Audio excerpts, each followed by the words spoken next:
130 మంది ప్రయాణిస్తున్న రైలు సముద్రంలో ఎలా మునిగిపోయింది? సరిగ్గా 60 ఏళ్ల క్రితం జరిగిన ఓ ప్రమాదంలో ఏకంగా రైలు మొత్తం సముద్రంలో ఎలా కొట్టుకుని పోయింది? ఈ దారుణమైన సంఘటన మానవ తప్పిదం వల్ల జరిగిందా లేదా ప్రకృతి విపత్తు వల్ల జరిగిందా? బంగాళాఖాతంలోని అండమాన్ నికోబార్ దీవుల్లో అండమాన్ కు దక్షిణాన తుఫాను ఏర్పడే అవకాశం ఉందని 1964 డిసెంబర్ 15 వాతావరణ శాఖ అంచనా వేసింది. సరిగ్గా అదే రోజు నుంచి బలమైన గాలులు వీచడం, వర్షాలు పడడం మొదలయ్యాయి. తర్వాత ఈ తుఫాను దక్షిణ భారతదేశం వైపు కదిలింది. సరిగ్గా 7వ రోజు అంటే డిసెంబర్ 22న తుఫాను గంటకు 110 కిలోమీటర్ల వేగంతో శ్రీలంక నుంచి భారత్ ను సమీపించింది. దాదాపు గంటకు 200 కిలోమీటర్ల వేగంతో తమిళనాడులోని పంబన్ ద్వీపాన్ని తుఫాను తాకింది. రాత్రికి రాత్రే తుఫాను మరింత తీవ్రంగా మారింది. కానీ ఈ తుఫాను తాకిడికి ముందే పంబన్ ద్వీపంలోని ధనుష్కోడి రైల్వే స్టేషన్ ప్రయాణికులతో రద్దీగా మారింది. తుఫాను హెచ్చరికల నేపథ్యంలో కొంతమంది ప్రజలు పంబన్ ద్వీపాన్ని వదిలి వేరే ప్రాంతంలోని తమ ఇళ్లకు వెళ్తుండగా మరికొంతమంది పంబన్లోని తమ ఇళ్ల నుంచి సురక్షిత ప్రాంతాలకు బయలుదేరి వెళ్లారు. 1960 సంవత్సరం నాటి సమయంలో పంబన్ ద్వీపం నుంచి తీర ప్రాంతాలకు చేరుకోవడానికి రైలు తప్ప మరో మార్గం ఏమీ లేదు.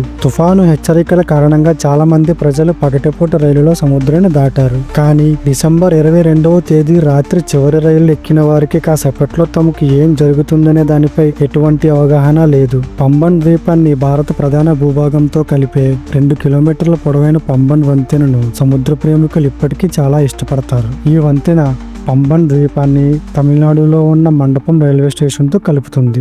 ఆ రోజు ధనుష్కోడి నుంచి మండపం రైల్వే స్టేషన్ కు ప్రయాణిస్తున్న ప్యాసింజర్ రైలు పైలట్ రాత్రి 8:30 మండపం కంట్రోల్ రూమ్ కు ఒక మెసేజ్ ని పంపించాడు. ఆయన పంపించిన మెసేజ్ ఏంటంటే, ధనుష్కోడి రామేశ్వరం రోడ్ సెక్షన్ లో విపరీతమైన దుమ్ము మేఘం కమ్ముకుంది. పట్టాలపై కూడా దట్టంగా దుమ్ము పేరుకుపోయింది. రైలు కదలడం కష్టంగా ఉంది అంటూ ఆయన మండపం కంట్రోల్ రూమ్ కి మెసేజ్ ని పంపించాడు. పైలట్ మెసేజ్ విన్న వెంటనే బ్రిడ్జ్ ఇన్స్పెక్టర్ కొంతమంది సెయిలర్లను తీసుకుని వెళ్లి ఆ మార్గాన్ని క్లియర్ చేసేందుకు ప్రయత్నించాడు. ఎందుకంటే పంబన్ ధనుష్కోడి ప్యాసింజర్ రైలు రాత్రిపూట ఆ మార్గం గుండానే వెళ్లాల్సి ఉంది. పంబన్ బ్రిడ్జ్ ఆపరేటర్ రాత్రి 9 గంటల సమయంలో కంట్రోల్ రూమ్ కు మరో సందేశాన్ని పంపించాడు. అదేంటంటే, గంటకు 64 కిలోమీటర్ల వేగంతో గాలులు వీస్తున్నాయని, ఈ సమయంలో ప్యాసింజర్ రైలు ప్రయాణించడం సురక్షితం కాదని ఆయన సందేశంలో చెప్పాడు. దీని తర్వాత అక్కడ గాలులు వేగం పెరగడంతో పాటు జోరున వర్షం మొదలైంది. అంతలోగా రాత్రి 11:10 6 బోగీలున్న ప్యాసింజర్ రైలు దాదాపు 130 మంది ప్రయాణికులతో పంబన్ రైల్వే స్టేషన్ నుంచి ధనుష్కోడికి బయలుదేరింది. అందులో 18 మంది రైల్వే సిబ్బంది కూడా ఉన్నారు.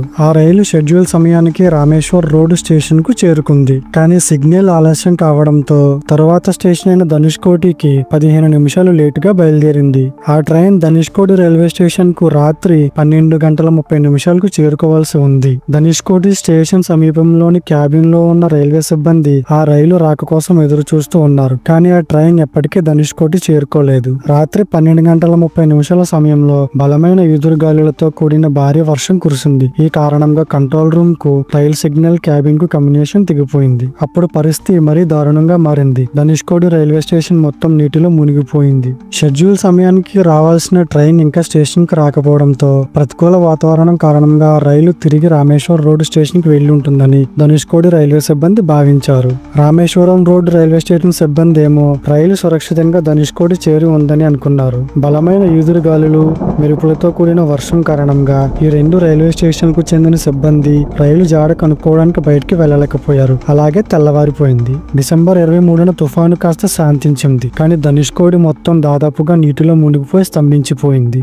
రైలు ఆచూకీ కోసం ఉదయాన రామేశ్వరం, ధనుష్కోడి స్టేషన్ కు చెందిన రైల్వే అధికారులు సంప్రదింపులు జరిపారు. రైలు ప్రయాణించిన దారి మొత్తం వెతికారు. కానీ రైలు ఎక్కడా కనిపించలేదు. ఆ దారి అంతటా సముద్రం ఉండడంతో, పైగా ఆ కాలంలో సముద్రంలో సహాయక చర్యలు చేపట్టడం దాదాపు అసాధ్యం కావడంతో రైలును కనిపెట్టడం పెద్ద సవాలుగా మారింది. ఒక రోజు మొత్తం గడిచిపోయింది. కానీ ఎక్కడా రైలు జాడ అయితే తెలియలేదు. అందులో 130 మంది ప్రయాణికులు ఉన్నారు. డిసెంబర్ 24వ తేదీకి తుఫాను ప్రభావం పూర్తిగా తగ్గింది. కానీ చుట్టూ ఎక్కడ చూసినా తుఫాను సృష్టించిన విధ్వంసక దృశ్యాలే కనిపిస్తున్నాయి. వందల మంది చనిపోయారు. కోట్ల రూపాయల నష్టం కలిగింది. ఆ నగరం అంతా తుఫాను విలయానికి దారుణంగా బలైంది.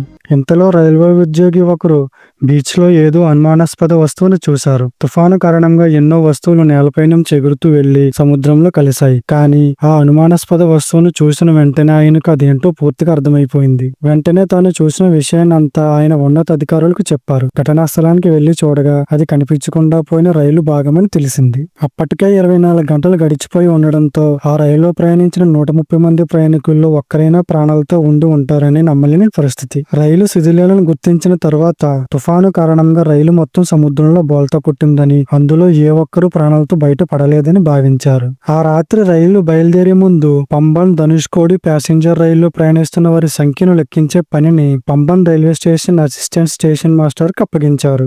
మామూలుగా రైలులో ప్రయాణించే వారి సంఖ్యను మేము లెక్కించం, కానీ ఆ రోజు ఆ పనిని చేయమని మాకు చెప్పారని దర్యాప్తు కమిటీకి స్టేషన్ మాస్టర్ చెప్పారు. ఈ ఘటనపై దర్యాప్తు కమిటీని కేంద్ర రవాణా విమానయాన శాఖ ఏర్పాటు చేసింది. ఆ రోజు ప్రయాణికుల సంఖ్యను ఎందుకు లెక్క పెట్టమన్నారంటే, ఒకవేళ ప్రయాణికుల సంఖ్య తక్కువగా ఉంటే రైలు రద్దు చేయాలని అనుకున్నారని స్టేషన్ మాస్టర్ చెప్పారు. కానీ రైలు నడపడానికి తగిన సంఖ్యలో ప్రయాణికులు ఆ రైలులోని 6 బోగీల్లో ఎక్కారు. ఈ విషాద ఘటనలో మరణించిన వారి సంఖ్య ఖచ్చితంగా ఎవరికీ తెలియదని దర్యాప్తు కమిటీ నివేదిక చెప్పింది. రైలులో ప్రయాణిస్తున్న 110 మంది ప్రయాణికులు, 18 మంది రైల్వే సిబ్బంది మరణించినట్లు నివేదికలో పేర్కొన్నారు. సముద్రపు అలల్లో రైలు కొట్టుకుపోయింది అని ఈ ప్రమాద ఘటన గురించి నివేదించారు. ఈ ప్రమాదానికి ఎవరినీ బాధ్యులుగా తేల్చకుండా దీన్ని ప్రకృతి విపత్తుగా తేల్చి చెప్పారు.